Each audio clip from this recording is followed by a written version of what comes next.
¿Esto es cierto?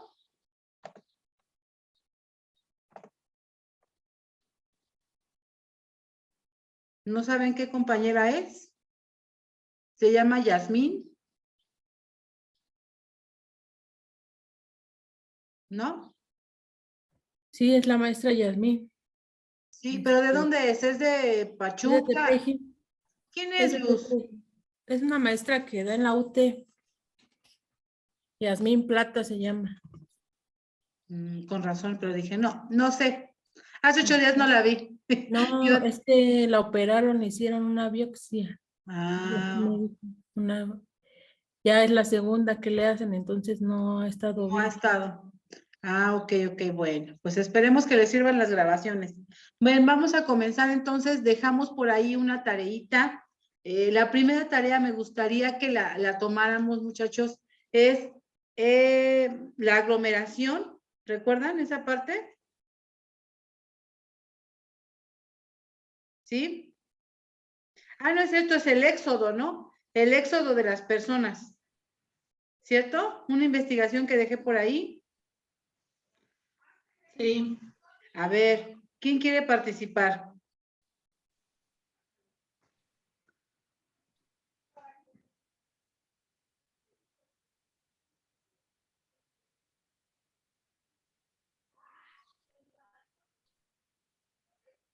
Yair, me gustó lo que investigaste. Léelo, por favor.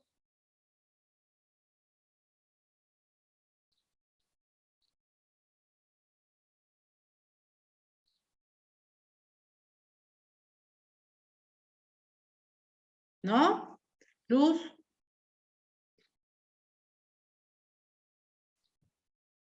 ¿No?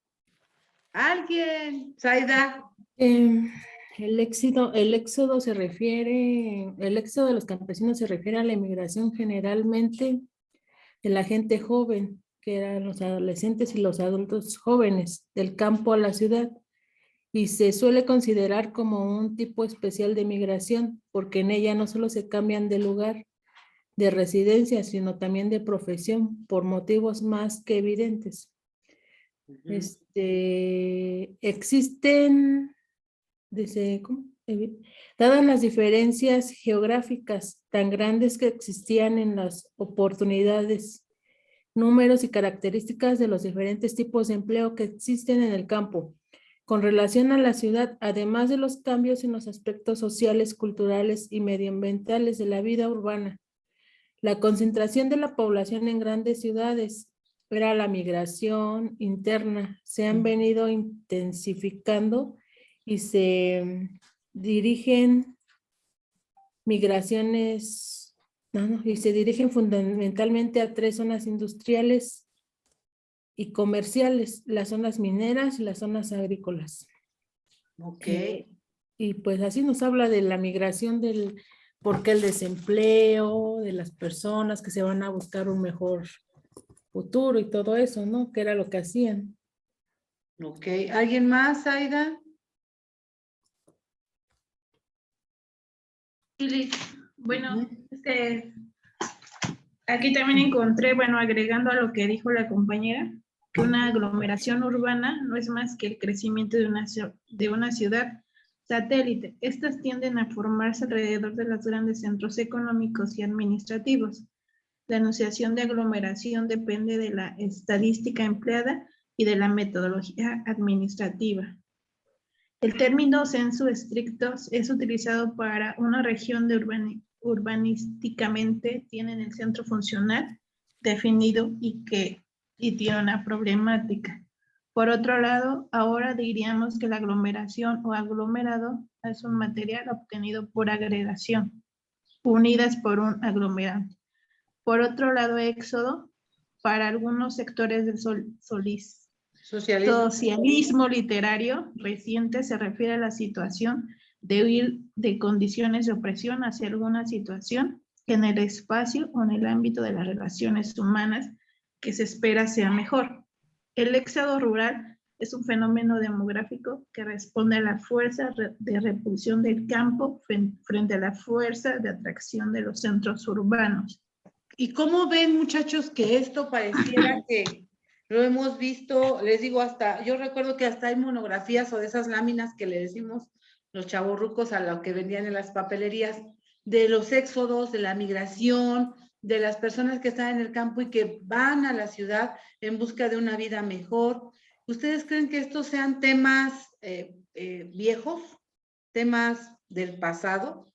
Yo creo que no. Si se dan cuenta, muchachos, todos estos, todo esto que investigamos, pues creo que lo vivimos día a día, ¿no? Todavía sigue pasando la migración. Yo pensaría que ya no hay gente que vaya a Estados Unidos y vemos las tragedias que suceden. ¿Qué buscan esas personas que vienen del campo a las ciudades? Escuché que decían en algunos por trámites administrativos, por la cercanía de los servicios y otros porque pues hay fuentes de empleo en aquellas, ¿verdad?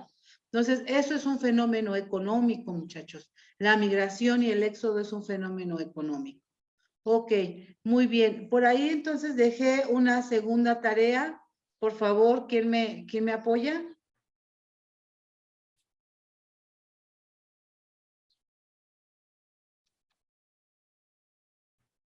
La primera tarea fue lo del éxodo. ¿Y la segunda tarea? Lo del artículo 25, ¿no? Así es. A ver, ¿de qué se trata el artículo 25? De la Constitución Política de los Estados Unidos Mexicanos. ¿Alguien me puede decir? Artículo 25 nos habla de que el Estado tiene la rectoría del desarrollo, de la estabilidad de las finanzas públicas, así como el Plan Nacional de Desarrollo. ¿Se acuerdan que hace 8 días hablábamos del Plan Nacional de Desarrollo? Muy bien, creo que la tarea, chicos, que les dejo es para que ya ahorita que estemos hablando, hablemos todos en la misma sintonía. ¿Están de acuerdo, Zaida, Eric, Anaí? Entonces, bueno, pues en atención a ello, vamos a ir recordando un poquito de lo que hablamos la semana pasada. Hablamos del concepto de derecho económico y que el derecho económico también tiene varias acepciones, como derecho financiero. Eso lo tienen en su pantalla, ¿estamos de acuerdo? Creo que también esa fue parte de la tarea, muchachos. Incluso dejamos que es contabilidad gubernamental y cosas así, ¿cierto? Sí. Muy bien, entonces esto, si se dan cuenta, la tarea va compaginada con la clase y lo que venimos aquí es a dar un refuerzo para que quede bien entendido, espero. Sí. Derecho financiero, entonces, el derecho financiero es la rama del derecho público que tiene por objeto que el sector del ordenamiento jurídico que regula la Constitución y la gestión de hacienda pública, esto es la actividad financiera. Creo que la mayoría tenemos el mismo concepto. El régimen financiero federal es un régimen de la expresión formal del conjunto de pactos o acuerdos que rigen una operación de financiamiento del mercado financiero. Estos acuerdos hacen referencia al precio, la cuantía, cómo se calcula un precio y el momento de pago. Presupuesto de la federación. Ahí es donde entra el artículo 25 y si no mal recuerdo el 28. Y por favor, si hay una necesidad de que me corrijan o que tenga yo que aclarar, hagan uso de la voz, ¿ok? Lineamiento presentado en forma de anteproyecto a la Cámara de Diputados por parte de la Secretaría de Hacienda y Crédito Público con el objeto de programar el gasto de los recursos federales recaudados por medio de impuestos, derechos y aprovechamientos que se distribuyen en los 3 poderes de la Unión en sus 3 niveles, federal, estatal y municipal. Y eso viene en su tarea. La mayoría de ustedes coincidió de que, bueno, se pasa, el Ejecutivo lo pasa al Congreso para su aprobación, ¿cierto? Entonces, si se dan cuenta, muchachos, vamos avanzando un poquito entre su tarea y esto, ¿ok? Los ingresos de la federación es el ordenamiento jurídico propuesto por el Poder Ejecutivo y aprobado por el Poder Legislativo que contiene los conceptos bajo los cuales se podrán captar los recursos financieros. A ver, ahorita les voy a mandar la diapositiva, ¿va, chicos? ¿Sí? Sí, Liz, gracias. Ok. La ejecución de la Ley de Ingresos de la Federación. Dice, la Ley de Ingresos encuentra su fundamento en 2 artículos de nuestra Constitución. El primero de estos es el artículo 31. Ese no se los dejé leer. ¿Se acuerdan? Ese no. que establece la obligación de todos los mexicanos de contribuir con los gastos públicos de la Federación, el Distrito y los estados, y que residan de manera proporcional y equitativa, y de igual manera en el artículo 73, que atribuye al Congreso de la Unión la facultad de establecer contribuciones para cubrir el presupuesto. Algunas de las características que podemos atribuirle a la ley de ingresos son anualidad, precisión, previsibilidad y especialidad. ¿Ok? Presupuesto de egresos de la Federación. Establece las disposiciones para el ejercicio del control y la evaluación de gasto público federal, así como la contabilidad y la presentación de la información financiera correspondiente. Y muchos de ustedes también me hicieron favor de buscar el concepto contabilidad pública. ¿Ok? ¿Alguien tiene algún concepto diferente al que está en la pantalla? Y si no, lo vamos a unificar. La contabilidad pública es la parte o rama de la contabilidad dedicada al registro, rendición y fiscalización de las operaciones económicas y financieras que se realizan en la administración pública. La contabilidad pública viene entonces a ser la encargada de llevar a cabo todos los procesos relativos a notificar, cuantificar y comprobar los registros de las actividades económicas desarrolladas en el sector público. Bien, muchachos, todo esto, bueno, lo leímos en la tarea, les agradezco mucho su tarea. Sí, a veces es un poquito difícil estar ahí leyendo pues sí, su tarea, ¿no? Sus libretas, pero sí lo hago. Y lo hago en primer momento porque me gusta que lo hagan a mano, chicos, porque sé que así se les puede pegar algo, porque eso de hacerlo a computadora, híjole, nada más copiamos y pegamos y luego no sabemos ni qué, ¿no? Y quiero que se les quede y retengan algo. Y es una manera buena de que se retenga, ¿no? Bien, entonces, ahorita que ya vimos nuestros conceptos y nuestros artículos y lo que acabamos de leer, ¿podríamos definir cuál es la importancia del Estado en la economía?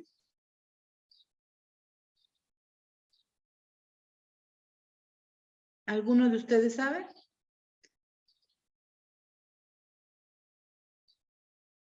Que me pudiera dar un concepto. A ver, licenciada, yo ahorita con la tarea, lo que dijo, lo que hablamos la semana pasada, lo que dice el artículo 25 y el 28, yo considero que la importancia del Estado en la economía es, a ver, Yair, de tu ronco pecho.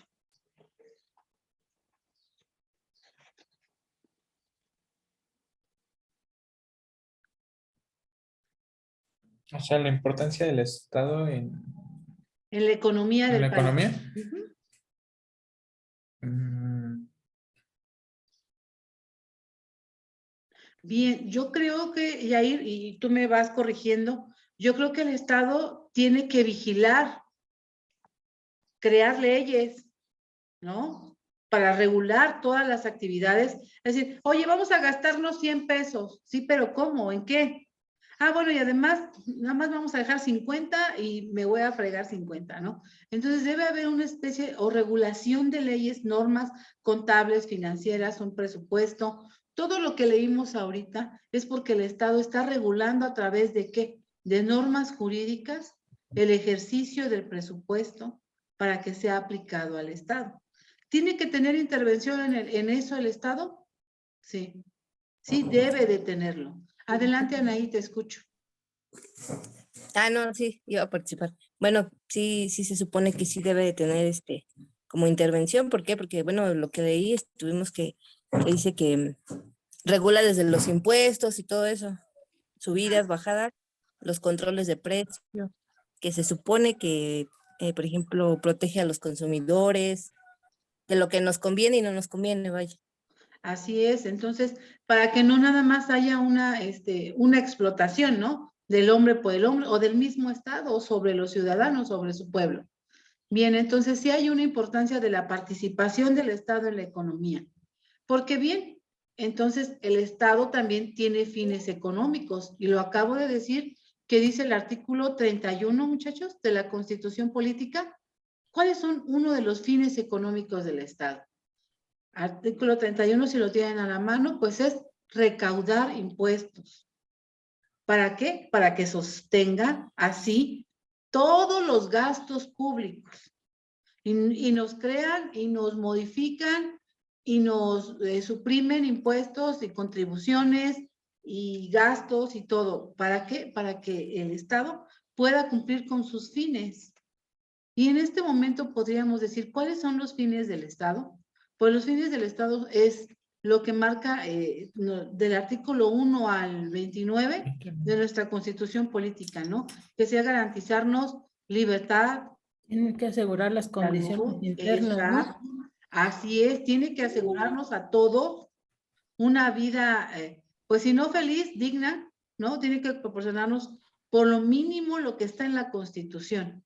Por lo mínimo, trabajo, derecho al trabajo, derecho a una pequeña propiedad, no sé, a todo lo que el Estado nos tiene que proporcionar. Ah, pero sí, pero nos estás diciendo que en el artículo 31 tenemos obligaciones. Ah, pues claro, porque ¿cómo se va a mantener el Estado si no es a través de nuestras contribuciones? Muy bien. Después leímos el artículo 74 de la Constitución Política. ¿Esto es cierto?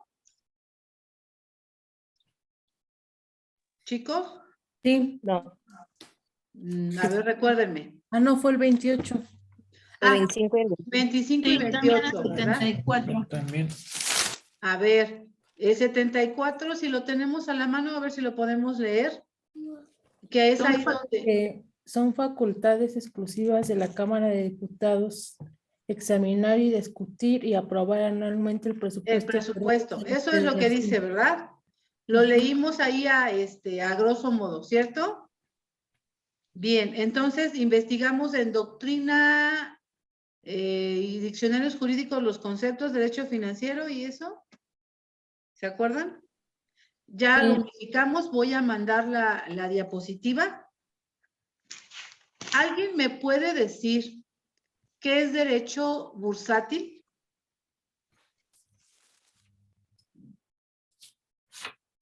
Yo lo tengo como conjunto de normas jurídicas relativas a valores, a las operaciones en que ellos se realizan en la bolsa de valores. Bien, muy bien. ¿Tiene usted algún otro concepto diferente de derecho bancario? Sí, Que bueno, regula la actividad bancaria y financiera en general. Ahí es, pregunto esto, Luz y Zaida, porque si, yo parecería que son las mismas cosas, entre bursátil y bancario, pero en uno escuché a Zaida decir que es valores y no necesariamente dinero, ¿cierto? sí, Y Luz sí me dijo incluso operaciones de crédito, cuando dijo ahorita bancario, ¿no? Entonces, ahí sí hay una diferenciación. Tal vez en su examen pudiera venir, ¿no? ¿Cuál es la diferencia entre derecho bancario y bursátil? Entonces, es importante que leamos cada uno de los conceptos. Incluso cuando nosotros somos interlocutores de alguna persona y a estas alturas sí, aunque vayan en tercero de la carrera, ustedes ya pueden hacer sus propias definiciones y decir si la persona está diciendo lo correcto o no. Entonces hay que empezar, ¿no? Empezar desde abajo, desde tener un buen concepto, unas buenas bases de qué es, o saber la diferencia, incluso, Zaida, Luz, de derecho financiero, del presupuesto federal. A lo mejor tú vas a decir, bueno, licenciada, ¿y eso de qué me sirve a mí? Sí nos sirve, muchachos. Sí nos sirve porque estamos en una rama de los derechos sociales. ¿Ok? Bueno, entonces eso es parte de nuestras tareas, ¿cierto? Pero también dejamos más tarea, ¿sí? ¿O no? ¿O estaba yo de buenas hace 8 días? Sí. Y no dejé tarea. Bien, me quedé con su compañera Luz, ahí un poco corta porque estaba yo hablando de la administración pública, ¿te acuerdas, licenciada? ¿Fuera? Perdón, Anaí, perdón, Eric, Zaida, Jimena. Yo conozco a la güera pues desde hace años, ¿no? Anaí la conozco, también tengo el gusto de conocerla. Así les hablo, ustedes saben que así les hablo. Voy en la carretera, a Anaí luego le ando ahí pitando, no sé. Entonces, Generalmente por eso les hablo así, Eric Jair. Entonces, espero también con ustedes tener ese tipo o ser tan afable. No crean que son mis consentidas. No, no son mis consentidas. Quieren que les diga que es buena onda. Muy Es bien. bien chida la maestra. Muy bien, muchachos. Entonces, continuamos. Ahorita vamos a ver un poquito de antecedentes históricos de la administración pública. ¿Va? ¿Por qué? Porque Luz hace 8 días me dijo, ¡ey, no corte, no corte! ¿Qué es la administración pública? No, yo, ay, Luz, y corte. Ok, entonces, bueno, vamos a ver un poquito de antecedentes históricos de la administración pública. Esta parte del derecho me encanta, me encanta. Yo pudiera estar leyendo derecho municipal, pero un derecho municipal antiguo, ¿no? O sea, sí me gusta mucho leer esa parte de cómo surgen las instituciones. Y bien, la administración pública en la época prehispánica y los antecedentes del municipio y la cultura mexica la encontramos en los calpulis, cuyo gobierno estaba formado por los consejeros ancianos. El calpuli era una organización social y territorial autosuficiente y las familias integrantes producían bienes necesarios y suficientes para la subsistencia. Una de las funciones del calpuli era la de organizar a las familias que componían el calpuli o barrio en el trabajo comunitario de la tierra y construcción de la obra pública. Este trabajo comunitario era la forma de pago del tributo al tlatoani o jefe de la tribu, organización del calpuli. El tecutli, responsable de la milicia, adiestraba a los jóvenes y dirigía las tropas en caso de guerra. Los tequitlatlos dirigían los trabajos comunales, los calpucicles recaudaban los tributos y los tlacuilos eran los cronistas de la época. Sacerdotes y médicos hechiceros estaban al cuidado del calpuli. Y entonces ustedes me dicen, ay, licenciada, ya empezó usted a hablar náhuatl, de otomí o qué, ¿no? A ver, muchachos, son nuestras raíces. Nosotros vamos, si vamos a la Ciudad de México, si vamos a un confín de nuestro estado, neta, muchachos, que sabemos leer esto. Iztapalapa, Iztlahuapa, todo, o sea, a la Ciudad de México leemos todos los letreros. Yo he visto TikToks, yo he visto cosas de YouTubers que dicen, oigan, es que todo se parece. Y nosotros, no es lo mismo Xochimilco que o sea, no, porque tenemos bien definido eso en forma cultural. Pues, ¿qué creen? Nuestros ancestros mexicas tenían una buena estructura de administración pública. Hoy, o nosotros con la conquista, pues ya hicimos una revolución ahí media feíta, pero no quiero decir que no funcione. Bueno, sí quiero decir, pero sigo. La conquista de México y la época colonial. La colonización de América se justificó jurídicamente a través de la institución municipal. Por eso les decía que a mí me gusta mucho leer derecho municipal. Ya les dije que luego me voy a las placitas Gilo, Huehuetoca, esas feas, así así bien feas, donde venden licuachelas, Jair, ¿sí las has visto?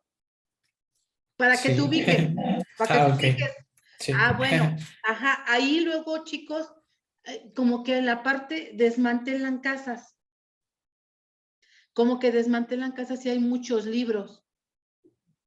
Estás la licenciada Pilar ahí, luego compra sus libros, hasta con otro nombre, ¿no? Pero como no saben lo que es, pues tú, ¿cuánto cuesta el libro? 60 pesos, démelo.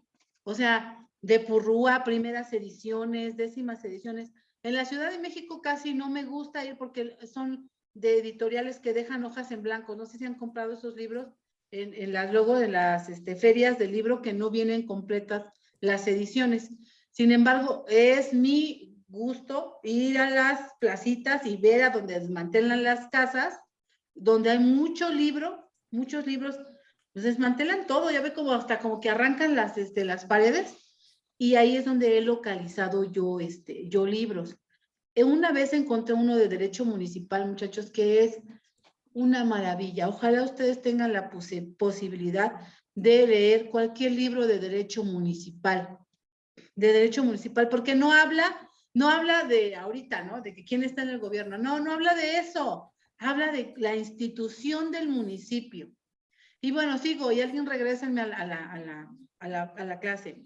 La colonización de América se justificó jurídicamente a través de la institución municipal, con la fundación del primer ayuntamiento. A ver, chicos, esto es pregunta de examen profesional. Con la fundación del primer ayuntamiento instalado en la Villa Rica de la Veracruz, el 22 de abril de 1519. En exámenes profesionales les preguntan, ¿cuál fue el municipio instituido en México? Y ustedes ni idea tienen, ¿no? Aquí les estoy dando el dato que se dio el primer paso a la organización de este cuerpo político y jurídico en el continente americano. En un principio se realizó la división por señoríos ya existentes en las extensiones territoriales, donde ya existía tal división, y la milicia se encargaba por ello de las capitulaciones reales. Los militares eran los que recaudaban, es decir, por contratos realizados por la corona. Más tarde la división territorial se organizó en provincias que se conformaban por pueblos, los que debían tener una cabecera llamada alcaldía mayor, siendo obligatorio establecer un cabildo o consejo municipal, consejo con C. Los cabildos de indígenas o repúblicas de indios tenían diferentes funciones, como recaudar y entregar los tributos a los españoles, distribuir el trabajo para construcciones o tareas agrícolas, cooperar en el proceso de evangelización. Además, tenían facultad en materia penal, aprender delincuentes sin consignar y consignarlos. Las funciones de los cabildos españoles consistían en ejecución de justicia, los alcaldes ordinarios abocados a la administración, los regidores en las obras públicas. Los ayuntamientos empezaron a jugar un papel importante en el desarrollo de la colonia, ya que se encargaban de la recolección del erario, control sobre las artesanías, vigilar la paz, administrar el municipio, de tal suerte que los puestos de los miembros del ayuntamiento se empezaron a vender y a concesionar por el rey, creando esto la eternización y casi casgo de los ayuntamientos. Yair, esto fue hace años, ¿eh? Eso fue hace años, no ahorita, o sea, chiste local, ¿no? O sea, Yair así, ¿de cuándo está hablando la licenciada? Está hablando de la conquista, ¿no? Pero bueno, la México independiente, la Constitución de Cádiz. ¿A poco no está bien padre, chicos, saber esto y decir, bueno, sí lo sabemos en forma lírica, ¿no? Lírica. Pero ya que lo sabemos en forma teórica, dices, oye, pues con razón lo sabía yo, o sea, en algún lugar debía de estar escrito, ¿no? La Constitución de Cádiz. La Constitución de Cádiz fue promulgada el 19 de marzo de 1818. También les voy a mandar el apunte, no se preocupen, en España, el 30 de septiembre del mismo año en la Nueva España. Se establece en esta Constitución la organización de los municipios, consolidando la institución como instancia básica del gobierno, así como su organización territorial y poblacional, la cual pretende establecer la organización de los municipios como instancia básica de gobierno, así como una organización territorial y poblacional, dando fin a las regidurías perpetuas, pero permitiendo, por otro lado, la figura de los jefes políticos como instancia intermedia entre municipios y el Estado. Respecto al ayuntamiento, se establecía, el ayuntamiento se integraba por alcalde o alcaldes, regidores, un procurador síndico, precedidos por el jefe político o el prefecto donde lo hubiese, que era el representante del gobierno central en el departamento o partido.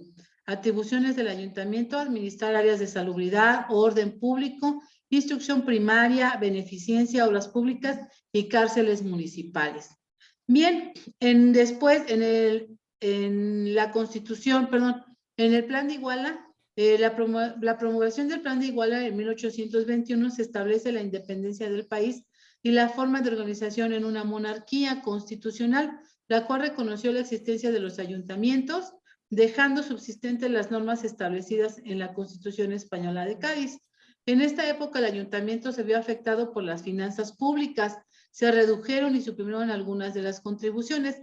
Por ende, se dio la disminución de los fuentes de ingresos. ¿Han escuchado ustedes cuando van de turistas a Guanajuato, a San Miguel de Allende?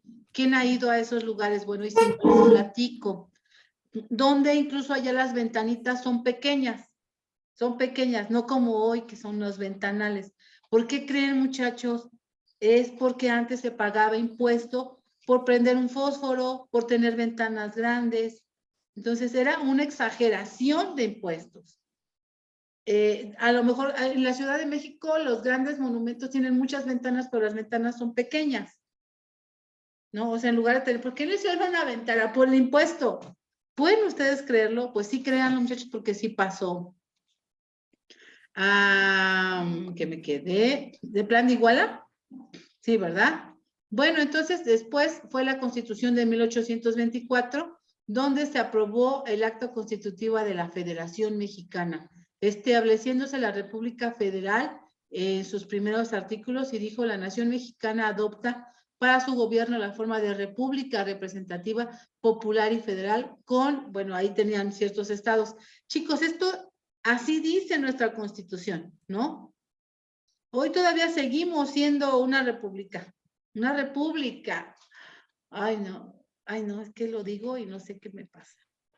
Las 7 leyes constitucionales. En el 36 y en 1836 se promulgan las 7 leyes constitucionales, los cuales dieron las bases de funcionamiento del nuevo régimen centralista. A través de las leyes se dividió el territorio de la República en departamentos, estos en distritos y a la vez en partidos.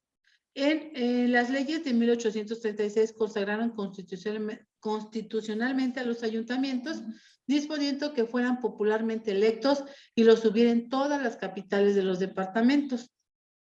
¿Ok? Entonces, desde ahí nace la organización pública.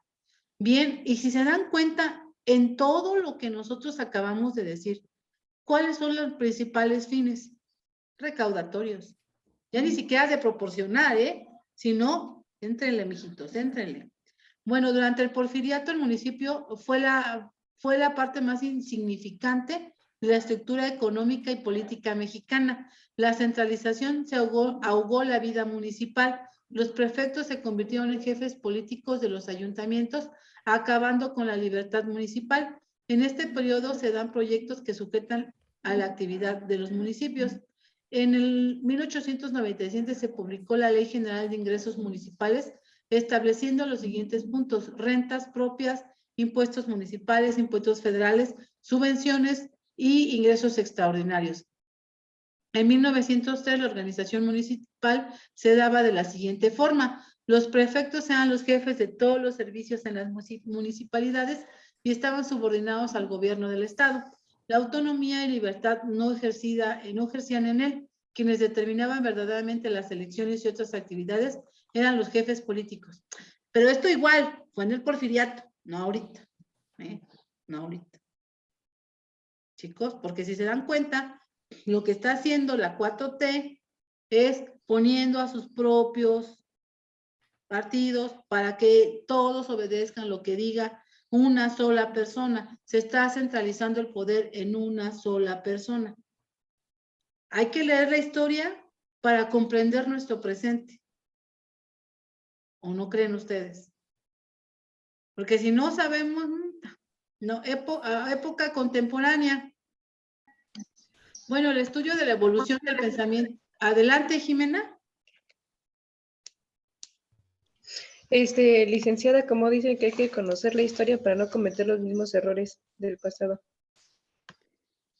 Sí, cierto, porque si se dan cuenta, lo decía yo, Yair, a tono de sarcasmo, decir, oye, no inventes, ¿no? ¿Esto cuándo fue? O sea, fue en tales años. Es cíclico, muchachos. Entonces, yo creo que el sistema en cierto momento se va a caer, ¿no? ¿Qué nos corresponde a los que somos integrantes del mismo gobierno, nosotros como población? Pues también ayudar un poco, ¿no? Ayudar un poco, mínimo con conocimiento, con la lectura básica. Muy bien, en la época contemporánea dice que a pesar de que las teorías han sufrido una transformación radical y se siguen desarrollando, aún conservan varios aspectos de validez original y que bien ameriten un análisis histórico por las proyecciones que tuvieron los actuales principios administrativos y su aplicación práctica. Dice, la ciencia de la administración es inminentemente práctica y su conocimiento es indispensable para mejorar la organización y los métodos de trabajo de las oficinas públicas. Para lograr lo anterior se propuso descubrir lo que el gobierno puede hacer apropiadamente y con éxito, y cómo hacer que estas cosas apropiadas con la mayor eficiencia sean posibles sin el menor costo. O sea, decir, bueno, sí, no te podemos desaparecer, gobierno, pero no seas un gasto excesivo. O sea, las teorías contemporáneas nos dicen eso, Yair. No nos podemos desaparecer de una administración pública, pero ya no contrates tanta pinche gente. Hay gente que no está haciendo nada. Y eso es lo que hace o llegó haciendo nuestro presidente. Me voy en un minuto y regreso, ¿ok? Ahí también hay unas teorías de la burocracia, si son necesarias la burocracia y todo. Entonces, como antecedentes, muchachos, yo le podría decirte en este momento, Luz, la administración pública es necesaria, porque alguien tiene que administrar los recursos y también los tiene que recaudar. Y esto no es nuevo, viene desde hace muchísimos años. Entonces, la administración pública es necesaria. Sin embargo, es un gasto excesivo lo que tiene la administración pública y no nos satisface, bueno, no nos deja satisfechos en su mayoría cuando nosotros acudimos a la administración pública. En cualquiera de sus ramos, Yair, en cualquiera. Si tú vas al sector salud, al sector público, de educación, de seguridad, de